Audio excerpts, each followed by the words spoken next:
All right, let's look at the top 5 games of the NFL schedule this week, week 4. At number 5, my Bengals travel to Denver to take on the Broncos. Gonna have to wait till Monday night for this. Keep in mind, it is a doubleheader night, so almost about the same time, you'll have the Jets and the Dolphins on another channel that you'll never switch to because they don't deserve it.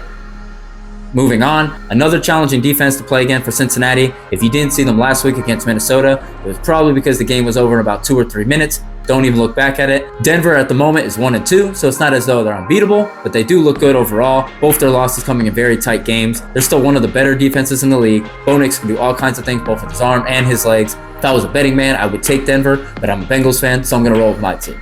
Number 4, the Colts at the Rams. I'm wearing this Peyton Manning jersey at the moment because Danny Dimes is looking the part. Before the season started, I said that he would be this year's Sam Darnold, meaning a quarterback with little to no expectations that would shine very brightly. The Colts have a complete roster, and he's doing great with it, better than he's ever looked in New York, obviously. His numbers side by side right now with Josh Allen are very similar.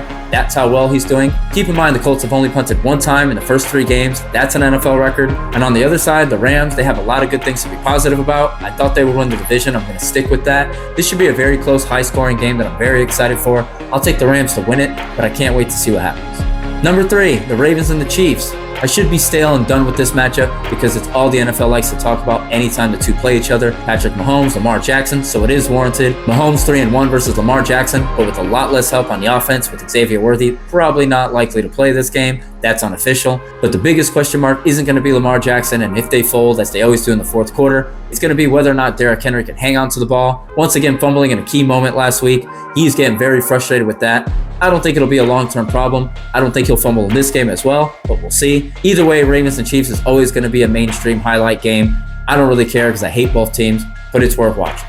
Number 2, Eagles at the Bucks. Both these teams 3-0 at the moment. Bucks continue to go under the radar. As always, I've said it 200 times. But the main guy who doesn't get the proper attention, Mike Evans, will be out with that hamstring injury, so that's big. And if you didn't watch last week, both these teams going through hectic field goal block situations. The Eagles blocking the field goal at the end of the game to win, whereas the Bucks having their field goal blocked to give up the touchdown the other direction, only to come back and score at the end anyway and steal that win right back on a field goal. The Bucks do kind of have the Eagles number recently, winning 2 wild card games against them in the past 4 years. And the Eagles offense hasn't looked great so far this season, but either way, Philly always seems to find a way to win. The Bucks seem to find a way to win behind Baker, so this should be a very good game. Looking forward to that.